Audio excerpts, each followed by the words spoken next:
Welcome to the WCCS live show. We are creating this live show on Facebook where we're coming on about once a month to share just exciting things that are going on at our school. We want to put a spotlight on different opportunities that maybe you as parents and community members haven't heard about yet.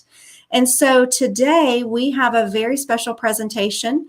We are going to be talking about a possible new initiative that we are exploring here at our school for a self-supported classroom for students with intellectual and developmental disabilities. So we're excited to share more with you today. I would like to welcome our first guest to the studio today, Miss Joanna Swofford. Joanna, welcome. We're so glad to have you here today. Thank you for having me, Jane.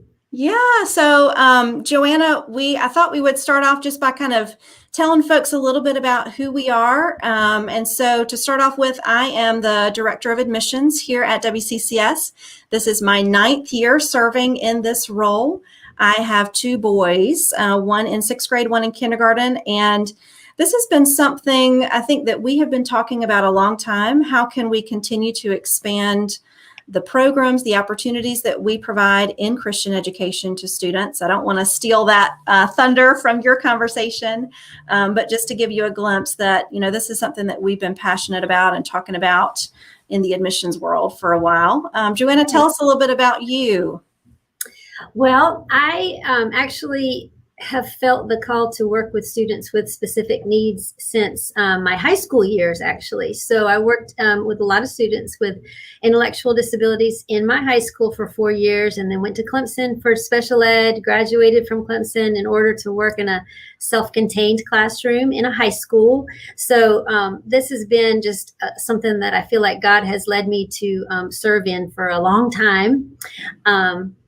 Fast forward through parenting boys and coming to Westminster, 10 years ago, God landed me here, and I have loved serving here and have always wanted to see a classroom for students with intellectual and developmental needs. It was not something that was in place when I got here, but certainly something that the administration had been wanting and had heard from families that there was a need. So 10 years later, here we are, and we are looking at opening this class this coming school year, and I'm just so grateful for the opportunity to be a part of that. Well, we are excited about this opportunity as well. And I just want to remind folks, this is a live show. We want to engage with those that are watching live. And so if you're here joining us today, we'd love to hear who you are. Type in the comments section a little hello with your name and maybe your relationship to the school. And if you hear something on our broadcast that you really love or, like what you're hearing, please share that love and like with us as well. And at the end of the broadcast today, we will entertain some questions, time allowing. And so feel free to type those into the comment section as well at the end of the broadcast. So Joanna, you talked a little bit about kind of your background and your passion for this particular opportunity. Tell us a little bit more about what is self-supported. What does that mean? Sure. And what is this program going to look like? Sure, happy to. Self-supported is the language that we're using just because it seems more inclusive. Self-contained is just a little harsh in my mind. So that's where we're going with self-supported classroom. Same thing with, we use a lot of words have power, right? So instead of saying special needs, a lot of times we'll use specific needs because everybody has specific needs. So that's where self-supported came from. It is designed to meet the needs of students on an individual basis. So it is not like the gen ed mainstream classroom where you're working with larger groups of students. This is tailored for about 5 students this coming school year, prayerfully.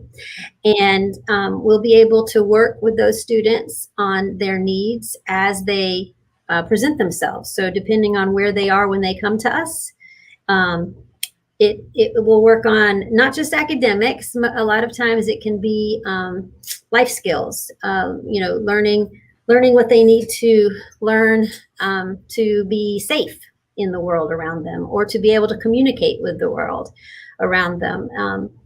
Things like that that can really be met in this type of classroom environment. But along those same lines, we want them to be with their same age peers. So we want to be able to provide an inclusive experience to them where possible and where it meets the needs of theirs. And for lunch or enrichments, art, PE, music, anytime on the playground, anytime we can get them involved with their peers is a good thing. So where it makes sense for both groups. Would love to have them involved with their classrooms, the mainstream classrooms, for Bible discussions and devotions. Lots of places throughout the school day that we can see that connection being made. Absolutely. And that is an exciting opportunity. I remember sitting down for lunch with you just recently, just so that I could get some questions asked and answered. And I appreciate you joining us on this live stream to kind of explore that further. And so you talked a little bit about, we've been talking about this for a long time. Why do you think this is something that our school, a Christian school, WCCS, why do you think this is something that we feel strongly about pursuing? Like you said, we have, our goal is to educate, our mission is to educate students to bless the world as disciples of Jesus. And we want to be able to provide that to as many families for their children as possible.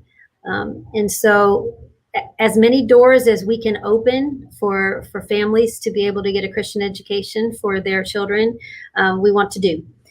We can't just open everything all at once, because we just aren't, we have to do it as God's discerning us to do it. So we feel like this is a good time. We have a student currently enrolled that we really, really love, and we want to see help grow, want to help the family, help her grow. And so that's kind of given us the prompting to move forward next year to see if we can make this happen for her for this school year, and also incorporate a lot of students that have the same types of needs for a self-supported classroom. Absolutely. And Joanna, this is something, serving students with different needs is something that the school has been doing for a while for students with diagnosed learning disabilities, right? So, this is the realm of serving students with different needs is not entirely new to us, but the type of student that we may be able to broaden is something that is, something new that we're exploring, right? That's right. And we tend to grow in our outreach for people with different needs each year. Mm-hmm. It seems like God has led us down a path of seeing how our staff and our gifts align with the community's needs. And when there's a match and we're able to do it and provide Christian education to students with different needs, we take it on. We love the challenge, but we also see the fruit in reaching out to these families. So we have a lot of students with lots of different needs. I don't think I could even list them all on one page. And so we've watched the children grow from elementary through high school. We've seen lots of students graduate that have had a team of many, many people pouring into them from the school. And I see this opportunity of a self-supported classroom for these students with these specific needs the same way. I see them being surrounded by a team of professionals that will pray for them and work with the families and move them forward in their learning. Absolutely. Absolutely. And those services have included,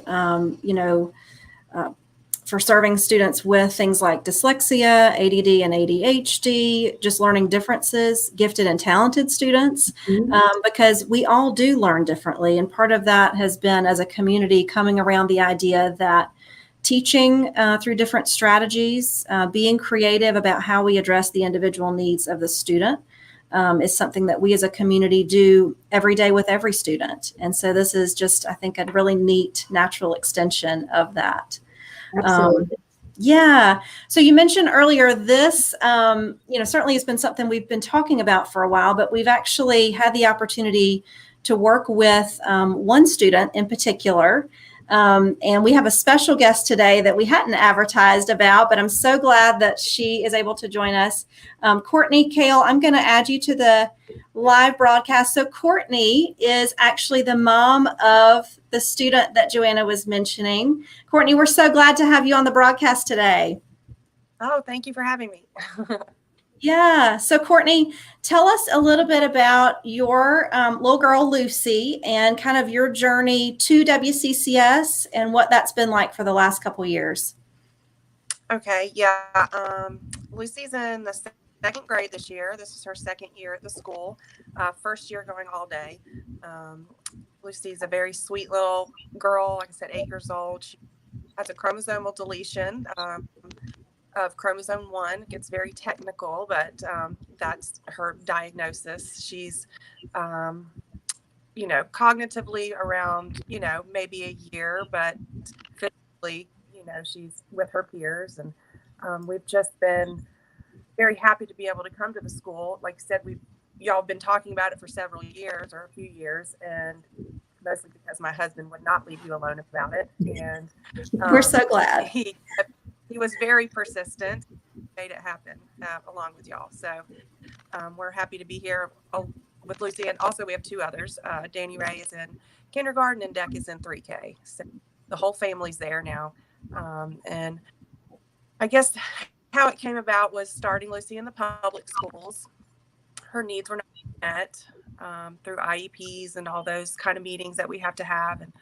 And we just knew that they were not able to properly care and love Lucy the way that she needed to be during the day, as well as her academic needs. So we reached out to the school, and thankfully it did take a few meetings, and but we're able to start. And I'm happy that it's going to go forward. I mean, this is just a blessing. It's everything we wanted to happen when we started meeting with you two. So just very lucky to be here now. And Courtney, I have loved the stories that have come out from other parents and, the classrooms, where Lucy has been, and just how those students have embraced Lucy and worked with her, and I think buddied up with her, and so that's been really neat to see just how we have been able to educate our students and how to work alongside students that may learn and act maybe a little bit differently than they are. So I think that's wonderful. Yeah, Lucy's been lucky. We call it her little girl gang. I love it. Little girls both years where, they hold her hand on the playground and, play with her. It's very sweet.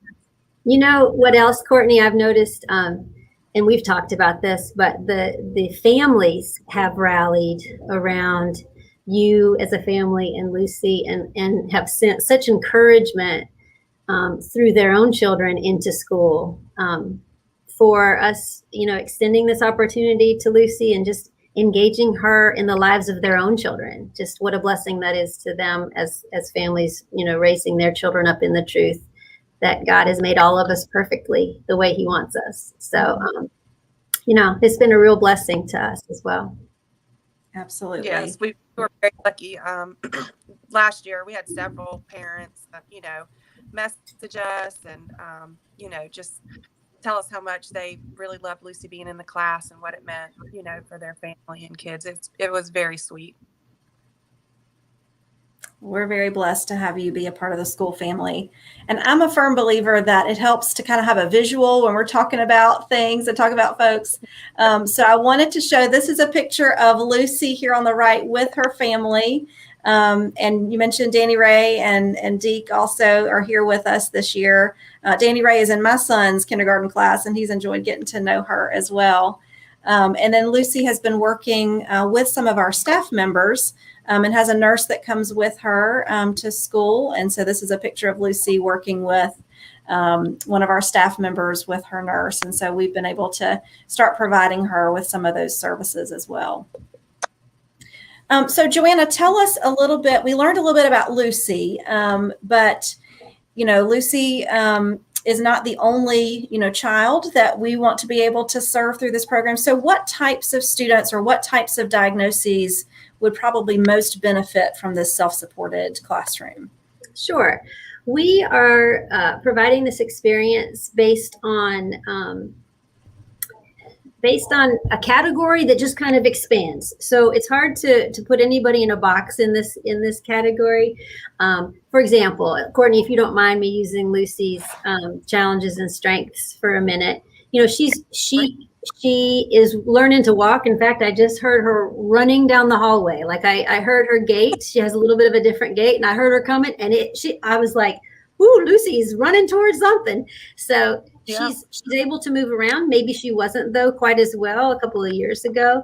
And that's okay too. So those students who struggle physically to move around and to adapt, we welcome them.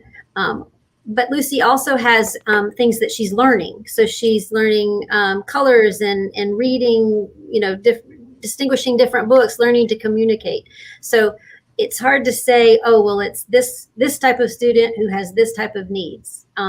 Definitely a student who has intellectual needs that are much lower than the typically developing peers. So like Courtney said, Lucy's cognitive level, I believe you said a year old, Courtney, is that about right? So right now she's learning to recognize and communicate. You can speak more to this than me, Courtney, but it's a recognize, communicate. But then there will be some students in this class that know how to read, but have other limitations or other challenges that they're really trying to work through and need to have this type of self-supported classroom to fill those holes as well. There will be students who are nonverbal and so are not able to communicate by means of voice, but we can work with them on, based on where they are, to move them forward in learning how to communicate with other means. Some, like Lucy, might have a nurse for medical issues that we may not be able to handle due to we don't have a nurse on staff. So it's really good to have Nurse Jen in there with Lucy because of some of her needs. Some are going to be working with recognizing their name, recognizing street signs or signs that would help them move about as they get older. So those are the types of things that we see that we can really help our students with as they come into this classroom. Absolutely. And Joanna, with this variety of needs, I know we had talked about kind of the size of the classroom, what the staffing might look like. Can you speak to that a little bit as well? Sure. We are predicting the 5 is a good number, 5 students. We will have a teacher, a trained certified teacher in there, special ed certified teacher, as well as an assistant a full-time assistant to help him or her in the classroom. So those are the 2 that will definitely be in there. And then of course, like we said, if the students need a nurse, they will have those come in. We also work with our school district and private OTs and PTs and speech therapists. We can help provide them with space to work with students on campus. We don't provide those people, those specialists, but we can certainly provide space for them to come on campus once vetted, of course, and be able to work with our students. Absolutely. And we also have talked about this is going to be, we're going to start small, right? With the idea that to expand. So right now we are kind of aiming this towards a specific grade or 2. Right. About that a little bit. 2nd or 3rd grade. And we, of course, we're basing that on Lucy because she's heading into 3rd grade. So 2nd or 3rd graders at this point. Part of that is due to the location of where this classroom is going to be. We don't want to go below 2nd grade at this point.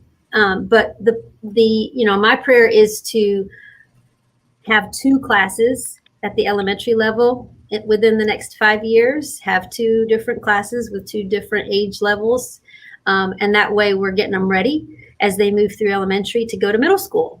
And prayerfully, we'll have a middle school classroom that will move them on up to high school. So, that's a building. This is going to be a building year for this classroom. I do want to make sure the families that we're interviewing for this class, I make sure that they know, just like the Kales, that this is a building Christian ed building peace. And we need families who are visionary and want to see this happen for Christian education as well as for their children, and be willing to work on it with us as we go. Absolutely. So as we look to the future, Courtney, what do you think excites you the most about this potential opportunity, I guess both now, for next year and in the future, as Ms. Swofford mentioned?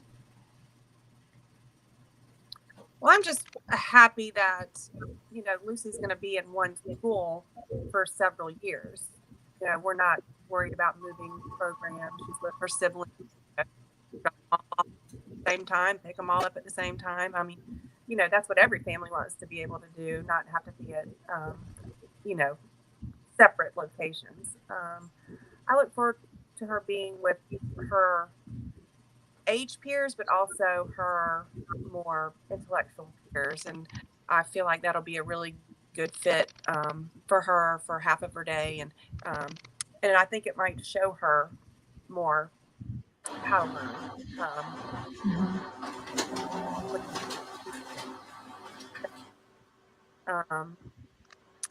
But I'm just, again, I'm just happy that this is something that, I graduate high school from here, several years from now, obviously. But that's just a joy to know that we're all working together, and the goal is there, and the plans are being put into place now. It's all happening. So we're very, very happy about that.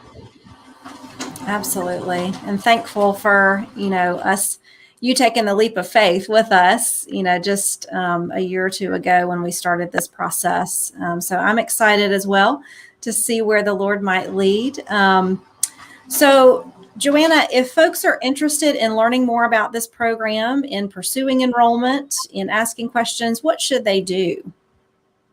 Well, we have decided that they should first reach out to you, Jane, via email, and you can let them know if they're within what we're, the right age group. Maybe they might have questions for you that would prompt them to continue forward with exploring this option, and may prompt them to wait a few years or something like that. The next step would be for you to contact me, and I set up a meeting directly with them so that I can sit down with the family and the student and get to know them just a little bit, and have them get to know what we are prayerfully doing here at WCCS. And then we decide if the application process is a go. And if it is, then I point them in that direction, and they move through the application process. Well said. And I went ahead and put my contact information at the bottom. So if anybody watching either live or on the recording wants to jot that down and give me a call or shoot me an email, I'm happy to answer questions. We've gotten several inquiries already since we kind of made this announcement a few weeks ago, and have already worked with a student. I don't know if you know this, Courtney. We've been working with a family that's looking at pursuing enrollment for next year. So we already have one more potential student. So that's exciting. Yep. Yes. Oh, yeah, that's one. So I had not heard that. Yeah. Great. Yeah. So we're excited about that opportunity. So we're kind of towards the end of our broadcast. I do want to open up the floor for those watching to ask us any questions, or to just submit any comments or any likes about the program that they've heard today. We had one that has come in already from Susan Hibbard. Susan, I want to give you a shout out. She says she's glad to see this program come into WCCS. And Susan has been part of the WCCS community for a long time. One of our beloved teachers here, and now grandparents here at the school. And so, Susan, thank you so much for your support as always. Anybody else have any questions? Feel free to shoot those in. Ms. Swofford, do you have anything else that you'd like to add about the program, or just anything that you'd like to share with our group today? I think it would be just such a blessing if anybody watching could just spread the word. And I'll be doing the same thing. I'm going to be contacting churches and preschools in the area, public schools. I was on a Zoom call with the special ed director and assistant a couple weeks ago, and somebody asked about this classroom, somebody on the Zoom call, and so I was able to share that with the district, and I thought that was really helpful. So just anybody spreading the word and getting the interest going would be great. Absolutely. And we know just in general, word of mouth and online marketing are the two most effective ways that folks find out about our school. And so we hope this online venture is helpful for folks, but certainly if you have interest in this program or know somebody that could benefit from this, please feel free to spread the word and have them give us a call. We have another comment that's come in from our music teacher, Miss Melanie O'Neill, and she says she loves having Lucy in music class. So Miss O'Neill, thank you for sharing that with us. And we love having you here as one of our wonderful faculty and alumni parents as well. Her boys have graduated from the school. So, well, ladies, thank you so much for joining me here today. And I just appreciate the time and just your shared passion for seeing this initiative get off the ground and continue to move forward. And I'm so excited to see how God is going to continue to use this as a way for us to continue to expand who we serve in his kingdom. So Thank you, Jane. Thank you, ladies. Have a great day. Thank you. You too.